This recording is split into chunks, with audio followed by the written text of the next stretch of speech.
A'udzubillahi minasyaitonirrajim. Bismillahirrahmanirrahim. Alhamdulillahirabbil alamin. Wassalatu wassalamu ala rasulil amin sayyidina Muhammad wa ala alihi wa sahbihi ajma'in.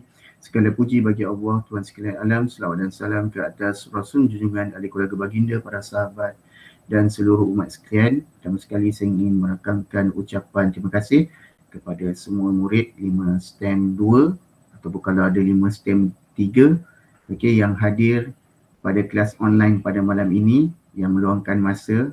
InsyaAllah tak lama, tajuk kita pendek saja untuk malam inilah.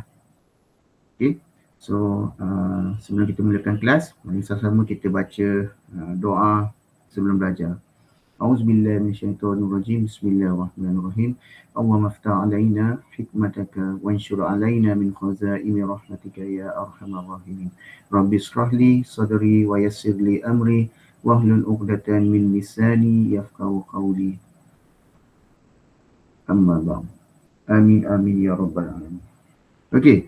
So untuk kelas malam ini, saya akan ambil satu tajuk yang mana tajuk ini akan keluar dalam peperiksaan kamu yang tak lama lagi, iaitu salah satu daripada tajuk bidang sirah, pelajaran ke-17, keunggulan tokoh Islam, iaitu Salahuddin Al-Ayyubi. Dalam pelajaran 17 ni ada lagi dua ke tiga tokoh lagi. Cuma fokus kita pada malam ini ialah tokoh yang pertama, iaitu Salahuddin Al-Ayyubi, yang akan disoal nanti di dalam peperiksaan insya-Allah mengikut penggubal soalan lah. Okey. So siapa ada buku teks boleh tengok buku teks, kalau tak boleh tumpukan perhatian pada slide paparan di hadapan. Slide tak banyak, ada 3-4 slide sahaja. Okey, setakat ni boleh dengar suara saya? Boleh ni ke? Clear ke? Clear Ustaz, clear. Okey, clear Okey. Okey, kita akan mulakan. Okey, untuk tajuk ini, keunggulan tokoh Islam Salahuddin Al-Ayyubi, kita akan bincangkan beberapa perkara, okey, iaitu kita akan bincangkan 3 perkara. Masih ada lagi ke paparan tu? Sebab saya dah pergi full screen ni, saya tak nampak apa dah. Ada lagi ke? Ada. Okey. So untuk tajuk pada malam ini, kita nak bincang 3 perkara saja. Okay, yang pertama kita akan tengok riwayat hidup Salahuddin Al-Ayyubi. Kemudian kita akan tengok apa sumbangan Salahuddin Al-Ayyubi kepada dunia Islam dan juga iktibar daripada keunggulan tokoh. So untuk iktibar ni actually gabungan daripada 2-3 tokoh dalam tajuk inilah, tapi saya sekalikan kita belajar teruslah. So nanti kelak-kelak akan datang lepas exam, kita tak sentuh dalam iktibar ni, sebab iktibar ni mewakili kepada semua tokoh yang dibincangkan. Okey. So yang tu adalah isi kandungan kita pada malam ini. Sekejap So saya nak kena off jap video ni, kamera ni, di line tak stabil, takut terputus. Okey. Okey. Saya teruskan perbincangan kita. Kita pergi kepada slide yang pertama. Okey. Kita pergi kepada riwayat hidup Salahuddin Al-Ayyubi. Okey, siapa itu Salahuddin Al-Ayyubi? Nama penuh beliau ialah Yusuf bin Ayyub bin Shazi. Okey, itu nama Salahuddin Al-Ayyubi. Nama dia Yusuf bin Ayyub bin Shazi. Itu nama sebenar dia. Adapun Salahuddin Al-Ayyubi ni merujuk kepada nama dia, cuma nama glamour dia. Okey, Salahuddin tu maksudnya pembela kesucian agama. Salahuddin tu. Al-Ayyubi tu itu nasab atau disandarkan kepada ayah dia. Nama dia Yusuf. Nama dia Yusuf bin Ayyub bin Shazi. Tetapi lebih dikenali dalam dunia Islam, nama glamour dia, gelaran dia Salahuddin Al-Ayyubi. Sultan ini, Salahuddin Al-Ayyubi ni dia sultan.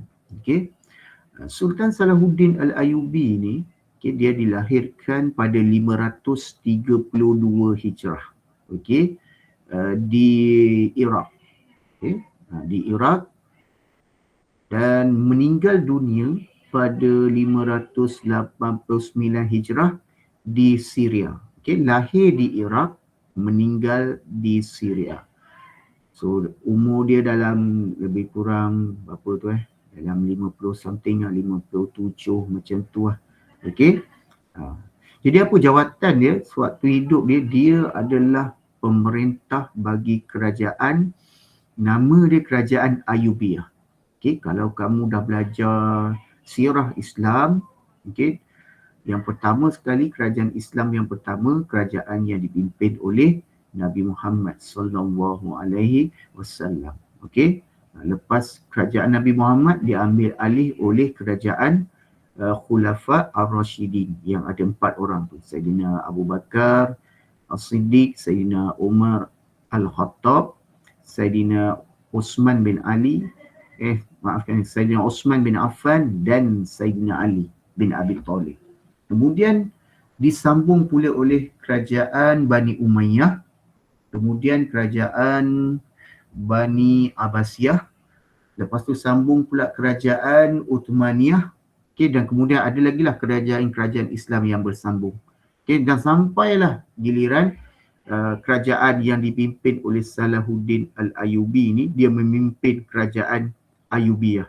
So Ayyubiyah ni dia ambil sempena nama ayah inilah Sultan Salahuddin. Jadi dari segi ketinggian akhlak beliau, Sultan Salahuddin ni dia sangat menghormati para ulama. Sultan Salahuddin ni dia sangat menghormati para ulama.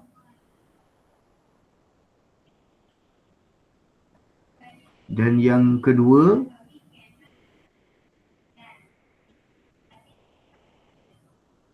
paparan masih ada ke? Ke dah hilang?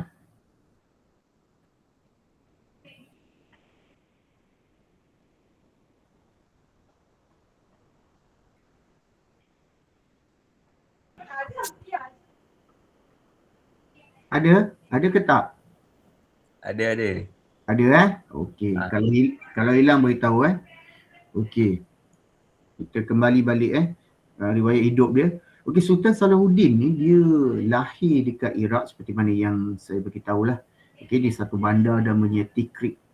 Bandar tu namanya Tikrit.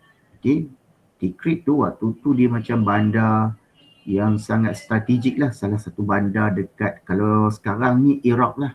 Sekarang ni Iraq. Yang kemudiannya lahir, saya dah bagi tahu tadi, lahir di Iraq, meninggal di Damsyik atau Dimashq, di Syria. Yang mana Salahuddin Al-Ayyubi ni dia wafat sebab dia demam. Sebaik tamat peperangan. Sebab Sultan Salahuddin ni dia waktu zaman dia peperangan antara Islam dengan orang bukan Islam masih berlanjutan.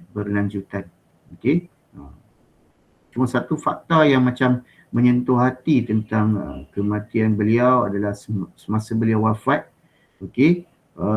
dia tak tinggalkan banyak harta untuk biayai kos pengkebumian dia sendiri pun. Sebab apa? Sepanjang hidup dia, Sultan ni dia dah sedekahkan hampir keseluruhan hartanya kepada rakyat dan fakir miskin.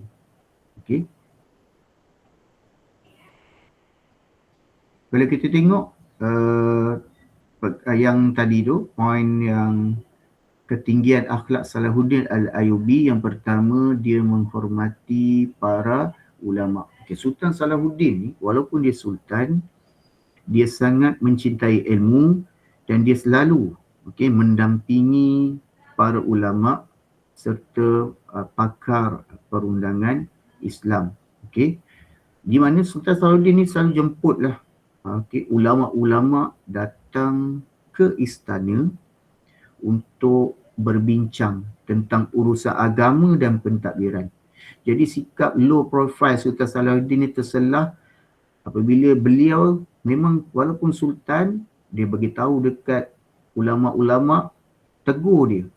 Dia ni sedia ditegur sekiranya ada keputusan dia yang dirasakan macam tidak tepat dari sudut agama, maka dia minta ulama ni tegur dia sebab dia sultan. Jadi ulama, orang yang mempunyai ilmu dalam agama, dia bagi tahu siap-siap kalau ada apa silap tolong tegur. Itu yang pertama, menghormati para ulama. Kemudian dia berani pertahankan agama. Keberanian Sultan Salahuddin, dia bukan sekadar di medan perang, tetapi juga dia ini seorang yang sangat berprinsip. Di mana waktu dia perintah, Sultan Salahuddin ni dia berjaya mengumpulkan atau menyatukan umat Islam yang waktu tu berpecah belah. Umat Islam waktu tu pun berpecah belah untuk bangkit lawan tentera salib. Jadi dia punya kesungguhan dia, keazaman dia untuk membebaskan Baitul Maqdis adalah bukti nyata betapa bagi Sultan Salahuddin agama Islam menjadi orang kata prioriti, keutamaan tertinggi dalam hidup dia melebihi kepentingan peribadi atau harta. Kemudian sifat yang ketiga, prihatin terhadap kebajikan rakyat. Sultan Salahuddin dia pemimpin yang memang orang kata berjiwa rakyat, di mana rakyat ketika itu kenal dengan sifat pemurah sultan ini. Antara contoh, Sultan Salahuddin ni dia akan sentiasa bahagikan harta rampasan perang kepada mereka, pada rakyat yang memerlukan, kepada tentera-tentera yang join waktu tu dia akan bahagikan. Assalamualaikum. Waalaikumsalam. Saya Izul Iqbal hadir. Ya, Izul Iqbal hadir Okey. Dengar sampai habis. Okey, kita teruskan. Terima kasih Izul kerana bersama kita, bersama rancangan kita pada hari ini. Beliau juga membina banyak kemudahan awam seperti hospital, nanti kita akan sebut balik, sekolah, lepas tu welfare, rumah-rumah kebajikan untuk pastikan keperluan asas rakyat, tak kira latar belakang sentiasa terjaga. Dia jaga orang Islam, dia juga jaga orang bukan Islam. Itulah dia sifat kepada Salahuddin Al-Ayyubi ni. Itu sedikit sebanyak tentang Salahuddin Al-Ayyubi ni, di mana Salahuddin Al-Ayyubi ni dia berguru dengan banyak alim ulama lah. Salah satu guru dia yang tersohor, yang masyhur, yang terkenal ialah Ali bin Al-Hasan bin Habbatullah bin Asakir Al-Dimashqi. Ini nama tuan guru kepada Sultan Salahuddin Al-Ayyubi lah. Dia berguru dengan banyak orang, tapi buku teks letak satu guru yang paling masyhur antara mereka ialah tuan guru ni Ali bin Al-Hasan bin Habbatullah bin Asakir Al-Dimashqi. So itu mengenai serba sedikit biodata Sultan Salahuddin Al-Ayyubi.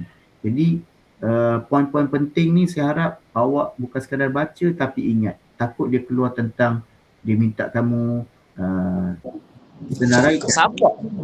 Assalamualaikum Ustaz, saya kawan Zafran. Ya. Siapa nama? Zafran Fansuri. Okey Zafran. Okey, terima kasih Zafran. Okey, begitu tadi biodata Salahuddin Al-Ayyubi, saya minta awak tolong ingat nama dia, bila lahir, bila meninggal, jawatan dia apa, takut dia keluar biodata. Contoh dia kata ceritakan serba ringkas tentang Salahuddin Al-Ayyubi. Awak boleh ceritalah poin yang kita belajar hari ni. Kan? Nama sebenar Salahuddin ialah Yusuf bin Ayyub bin Shazi, dilahirkan pada 532 Hijrah dan meninggal dunia pada tahun 589 Hijrah. Boleh cakap beliau merupakan pemerintah bagi kerajaan Ayyubiyah. Ataupun boleh cerita tentang ketinggian akhlak dia. Itu isi kandungan yang pertama. Tadi kan, tu riwayat hidup dah settle. Tinggal dua lagi. Kemudian sumbangan. Sumbangan Salahuddin Al-Ayyubi. Sumbangan Salahuddin Al-Ayyubi ni kepada dunia Islam cukup besar. Yang pertama, ini dia punya orang kata sumbangan yang paling dominan lah dalam bab ketenteraan. Kesilapan ejaan sikit situ ketenterian. Silap ada tertinggal, tersalah ni typing ketenteraan, di mana Salahuddin Al-Ayyubi ni, Sultan Salahuddin Al-Ayyubi ni, dia membebaskan Baitul Maqdis dari penguasaan tentera Salib. Dia membebaskan Baitul Maqdis ni daripada penguasaan tentera Salib. Sedikit info tentang perang Salib ni. Perang Salib ni, nama perang Salib ni, perang yang cukup lama, melibatkan beberapa generasi. Sebab perang Salib ni dia melibatkan tentera Kristian dari Eropah lawan dengan umat Islam untuk menguasai tanah suci, terutamanya Baitul Maqdis ni.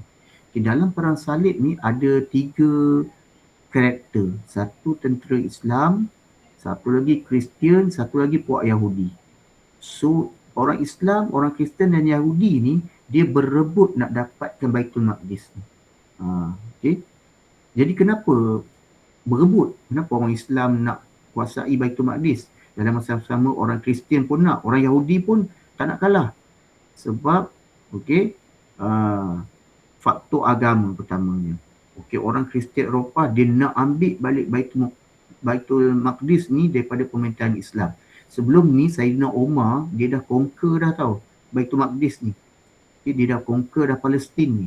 Jadi orang Eropah terutamanya yang Kristian dia nak ambil balik. Kemudian faktor politik, kerajaan waktu tu sebelum orang kata Sayyidina Umar bin Al-Khattab ambil Baitul Maqdis ni, Baitul Maqdis ni dikuasai oleh kerajaan Rom, kerajaan Byzantine. Jadi mereka nak rampas balik. Sebab yang paling ketara ialah Baitul Maqdis ni dia merupakan kota suci, dia anggap suci dalam agama Islam, dalam agama Kristian, dalam agama Yahudi. Itu sebab berebut nak conquer Baitul Maqdis ni. So perang Salib dia mengalami satu tempoh lama yang panjang. Dia ada perang Salib bersiri-siri. Pertama, perang Salib kedua, perang Salib ketiga. Ada buku kata sampai 9 perang Salib ni, sampai banyak siri serangan lah. Cuma yang paling famous perang Salib ini ketika zaman Salahuddin Al-Ayyubi, di mana waktu itu Salahuddin Al-Ayyubi ni dia berjaya tawan balik Baitul Maqdis, dia berjaya rampas balik. Jadi dia punya orang kata peperangan dia waktu Salahuddin Al-Ayyubi ni sangat, orang kata sangat dahsyat lah.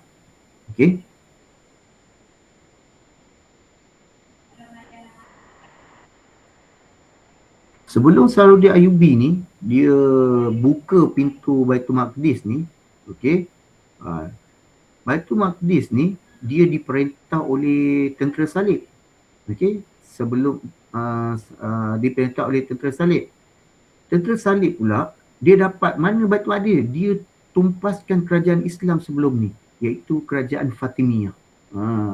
Okey, sebab daripada zaman Sayyidina Umar, tentera kerajaan Islam pegang Baitul Maqdis ni 400 tahun lebih, sampailah last kali yang kerajaan Islam yang takbir Baitul Maqdis ni berakhir kerajaan Fatimiyah sebelum ditumbangkan oleh tentera salib ni. Tu sebab bila dah berlanjutan lagi, okey, Salahuddin Al-Ayyubi datang buka balik. Kena rampas, dia rampas balik. Macam itulah dia punya kronologi dia. Okay. Waktu tu sebelum Salahuddin Al-Ayyubi ni, dia diperintah oleh Raja Jerusalem. Okey. Dia asaskan oleh, itu sebab dia panggil macam peperangan salib. Okey, sebab lepas tentera salib berjaya rampas balik Baitul Maqdis daripada kerajaan Islam, kemudian datang Salahuddin Al-Ayyubi rampas balik. Okey. Jadi sebelum kemenangan Sultan Salahuddin, Baitul Maqdis ni 88 tahun telah berubah secara fizikal. Waktu tu Baitul Maqdis tu ada dua mercu tanda. Satu nama dia Dome of the Rock, Kubah Al-Saqrah tu telah tukar jadi gereja. Okey. Kemudian Masjid Al-Aqsa yang berada tidak jauh daripada Kubah Al-Saqrah di Palestin tu, dia jadi ibu pejabat bagi pentadbiran tentera salib. Jadi bila tentera Salahuddin Al-Ayyubi Sultan ni berjaya rampas balik, dia kembalikan balik semula fungsi Kubah Al-Saqrah dan Masjid Al-Aqsa ni jadi masjid balik. Dia benarkan. Okay, dia bagi balik, dia hapuskanlah. Bukan lagi jadi gereja. Okey, masjid jadi masjid. Okey, itu seberingkaslah tentang orang kata cerita tentang perang salib ni. Okey, yang kedua, sumbangan dia dalam bab keilmuan. Okey, yang mana ketika zaman pemerintahan Sultan Salahuddin ni, Sultan Salahuddin kembalikan semula pegangan akidah Ahli Sunnah wal Jamaah dalam sistem pendidikan. Kerana ketika itu, waktu kita sedang lawan dengan orang bukan Islam, orang Islam di kalangan orang Islam sendiri pun pegangan akidah dia ada yang berbeza. Jadi Sultan Salahuddin cuba kembalikan balik semua berada pada akidah ataupun kepercayaan iman berlandaskan Ahli Sunnah wal Jamaah, berlandaskan landasan yang benarlah dia terapkan dalam pendidikan. Okey, tu bab keilmuan. Kemudian dalam bab pentadbiran pula, Sultan Salahuddin Al-Ayyubi dia berjaya mengubah sebuah dewan di istana dia dengan jadikannya sebuah hospital yang dinamakan Al-Bimaristan Al-Atiq. Okey, saya rasa kan kalau peperiksaan yang akan kamu hadapi nanti, mungkin slide ini mungkin ada soalan. Mungkin ya, mungkin tak. Kalau tidak dia nak tanya apa lagi kan? Mesti dia tanya sumbangan Salahuddin Al-Ayyubi ni, ataupun dia tanya dalam bentuk soalan kebat. Tapi dia ambil poin daripada sini. Okey. Jadi apa yang Salahuddin Al-Ayyubi buat dari segi pentadbiran? Sekali lagi tadi, salah satu bahagian dewan di istana jadi hospital. Okey. Hospital orang kata kebajikan, hospital percuma untuk rakyat. Kemudian sebuah gedung ubatan disediakan bagi membolehkan ubat diagihkan mengikut grade yang ditetapkan oleh para pesakit. Maksudnya hospital bukan sekadar merawat, hospital juga selain hospital ada juga ada orang kata macam farmasi, ubatan lah. Semua khidmat ini semua secara percuma. Itu sumbangan besar Salahuddin Al-Ayyubi ketika beliau menjadi pemerintah. Okey, ketenteraan, keilmuan dan pentadbiran. Okey, poin yang kamu tengok dekat paparan handphone kamu ataupun laptop kamu, okey, poin ini adalah poin yang saya ambil daripada apa orang kata dalam buku teks juga. Okey. Seterusnya kita tengok yang ketiga, iaitu apa iktibar daripada keunggulan tokoh-tokoh ini, yang salah satunya daripada apa ni, Sultan Salahuddin Al-Ayyubi, kan? Okey. So ada 5 iktibar. Okey, ada 5 iktibar. Saya cakap seorang je. Okey. Ada sesiapa boleh baca tak poin nombor 1? Mana tadi Izul? Nak test tengok ada lagi tak? Izul ada Izul? Masuk Izul?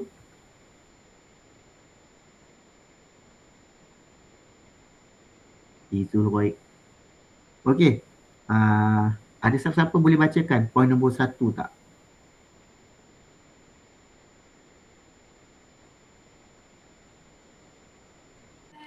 Saya Ustaz, saya. Okey, silakan. Khairil. Okey. Kita hendaklah mencontohi kegigihan tokoh dalam menuntut ilmu sebagai bukti kecintaan terhadap ilmu.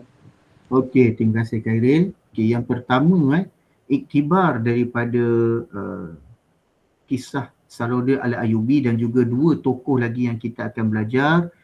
Okey, sebagai umat Islam kita hendaklah contoh kegigihan tokoh tu dalam menuntut ilmu. Sultan walaupun sultan tapi dia mendampingi ulama. Jadi apa kaitannya dengan kita? Kita sebagai seorang murid, okey, hendaklah ada satu orang kata sifat cintakan ilmu, sifat untuk menuntut ilmu. Supaya apa? Kita jadi orang yang berpengetahuan. Okey, itu poin yang pertama. Okey, poin yang kedua. Okey, ada siapa-siapa boleh baca poin yang kedua?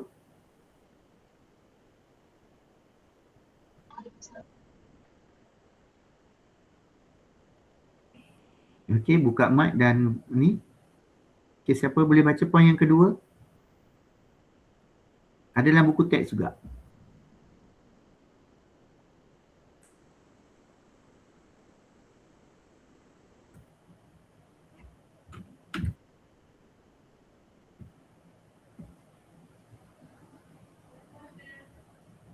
Okey, siapa nak baca? Orang sama tak boleh Ustaz? Bolehlah kalau tak ada orang. Bacalah. Kita 2 je ada ni.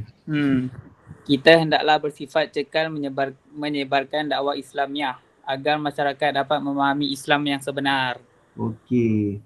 So selain daripada sifat cintakan ilmu, pengajaran daripada kisah Salahuddin Al-Ayyubi, okey, mengajar kita tentang sebagai umat Islam kita kena jalankan peranan untuk sebarkan dakwah Islamiah. Okey, mengikut orang kata situasi masing-masing. Cikgu ajar murid dia. Yang kerja di pejabat, dia ceritakan tentang Islamnya pada sahabat-sahabat lain. Okey, ikut. Tak kisahlah apa jua karier kita di masa hadapan. Okey, tugas dakwah Islamiah, tugas menyebarkan dakwah, dia bukan tugas orang ustaz saja. Dia bukan tugas ustazah saja.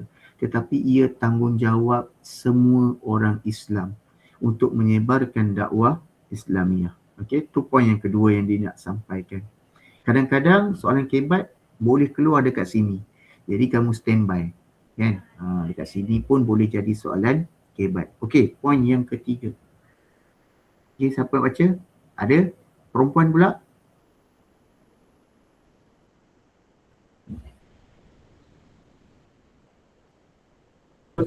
Saya Ustaz. Okey, silakan Ifan. Kita hendaklah menyebarkan ilmu dan kepakaran yang dimiliki agar dapat memberi manfaat kepada agama, bangsa dan negara. Okey, terima kasih Ifan. Okey.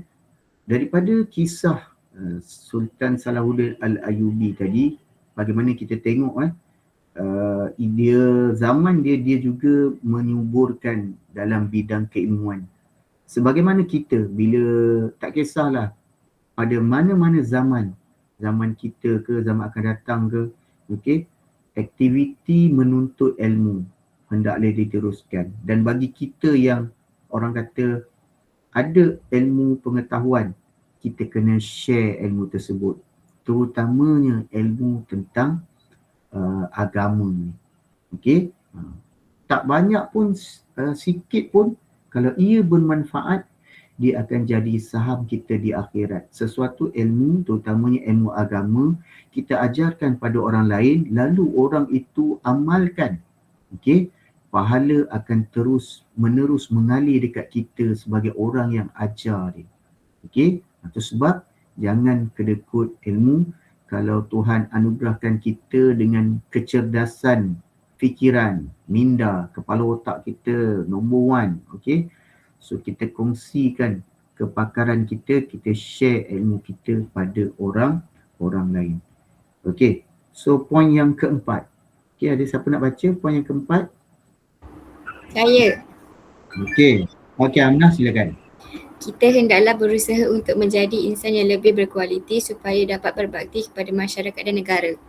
Okey. Poin nombor 4 ni, okey. Terima kasih Aminah. Poin nombor 4 ni cantik.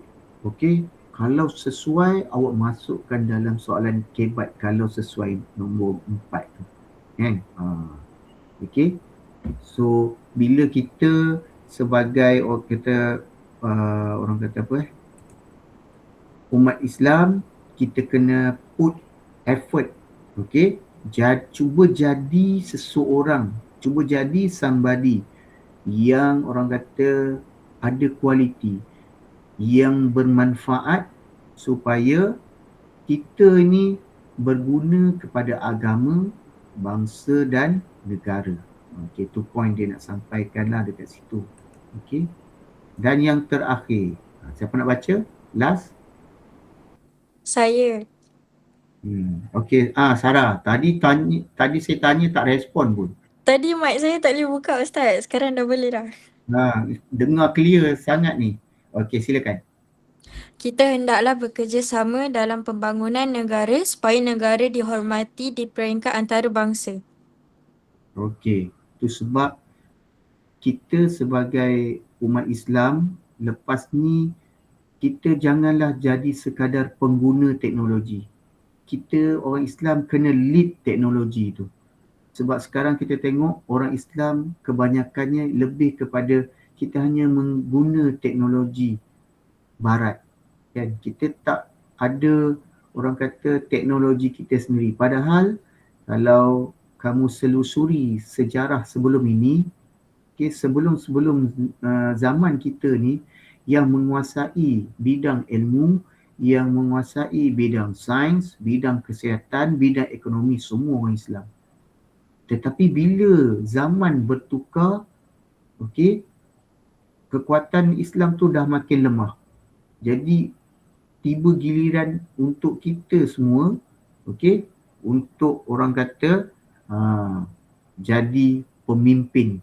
Bukan maksudnya kita yang teknologi tu orang Islam buat, supaya biar orang bukan Islam pula yang jadi pengguna. Ini tak, kita je yang orang kata jadi pengguna, yang mencetuskan inovasi, yang kreatif itu orang barat. Tetapi kena ingat, orang-orang yang pandai sekarang, orang barat tu semua pun sebenarnya dia belajar daripada orang Islam. Cuma kredit ataupun ni tak dapat pada orang Islam. Itu satu yang orang kata sangat sedih lah bila kalau kamu tengok semua kebanyakan lah penciptaan apa-apa teknologi pada zaman ini sebenarnya bertitik tolak daripada usaha cendekiawan umat Islam, terutamanya pada zaman kerajaan Bani Abbasiyah. Dekat situ lahirnya ramai orang kata orang bijak pandai, yang Ibnu tu, Ibnu Sina, Ibnu Rushd, Ibnu Khaldun, yang mahir dalam bidang masing-masing. Ada yang mahir dalam bidang perubatan macam Ibnu Sina, ada yang mahir dalam bidang falsafah Ibnu Khaldun, ada yang mahir dalam bidang perubatan contohnya Ibnu Sina. So teknologi ubat kebas kan, vaksin-vaksin tu semua sebenarnya dia punya pioneer ataupun yang menemukan teknologi tu semuanya daripada orang Islam. Cuma rahsia dia disembunyikan, akhirnya kredit dapat dekat orang Barat. Orang Barat dia belajar daripada orang Islam. So kita kena kembalikan balik kegemilangan itu. Sejarah bukan sekadar kita baca untuk kita tahu, tapi jauh lebih penting ialah bagaimana sejarah itu mampu beri manfaat pada kita. Dengan belajar kisah Salahuddin yang ringkas tadi, Sultan Salahuddin dia, apa impak dia pada diri kamu? Okey, bertambah semangat lagi tak untuk menuntut ilmu? Bertambah semangat lagi tak untuk mempertahankan akidah Islam? Okey, bertambah semangat lagi tak untuk apa? Okey, menyebarkan, okey, untuk ceritakan kebaikan Islam kepada dunia. Zaman sekarang zaman teknologi. Tak perlu lagi dah nak pergi rumah orang ketuk-ketuk dan sebagainya. Kamu boleh gunakan media sosial untuk menyampaikan dakwah Islam. Kan? Mungkin ada antara kamu nanti tak lama jadi influencer, pengaruh. Kan? Buatlah konten-konten educational, konten-konten pendidikan yang mendidik manusia. Okay? Elakkan daripada buat konten hiburan semata-mata tapi tidak ada elemen yang mendidik. Okay? So setakat ni ada apa-apa soalan? Ada soalan? Tak ada Ustaz. Tak ada Okay. So kemungkinan kita akan buat sekali lagi kelas online sebab minggu depan hari Rabu. Hari Rabu saya takut saya tak masuk kelas. Jadi dekat situ dah rugi. So kita ada tajuk lain lagi yang kita belum habiskan. Kemungkinan Rabu tu malam kena buat kelas. Kalau ni lah, kalau Rabu tu saya tak masuk kelas. Kemungkinan sebab hari Rabu sekolah jadi tuan rumah untuk pertandingan nasyid peringkat daerah Kuala Langat. Okay, so saya bertugas dekat Dewan tu. Jadi mungkin waktu kelas tu saya tak masuk. Okay. Jadi ada apa-apa soalan lagi? Tak ada? Tak ada Ustaz. Tak ada. Okay. Tak ada. Okay. So kalau tak ada, jadi saya nak ucapkan terima kasih kepada semua kerana meluangkan sedikit masa untuk hadir ke kelas pada hari ini. So kita dah habis dah tajuk ni. Jadi kalau ada apa-apa soalan nanti boleh PM lah, carilah Telegram ke apa ke. Saya baru join je grup 5 STEM 2 tu. Okay. Kalau ada apa-apa nak tanya, boleh tanyalah. Okay. So jadi sekadar itu saja dulu. Kita tutup kelas kita dengan tasbih kafarah dan suatu amal. Subhanakallahumma wa bihamdika asyhadu an la ilaha illa anta astaghfiruka wa atubu ilaik. Bismillahirrahmanirrahim. Wal 'asr innal insana lafi khusr illa allazina amanu wa 'amilus solihati wa tawassaw bil haqq wa tawassaw bis sabr. Okey, jika tak ada apa-apa lagi saya sudahi dengan wabillahi taufiq wa hidayah. Wassalamualaikum warahmatullahi wabarakatuh. Okey, terima kasih semua. Boleh lihat dah Terima kasih Ustaz. Terima kasih Ustaz. Ya. Ya, terima kasih.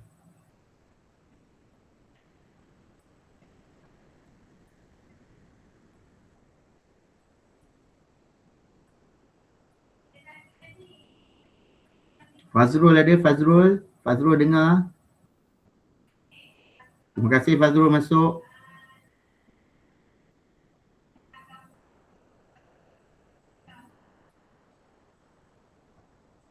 Terima kasih Irfan hadir.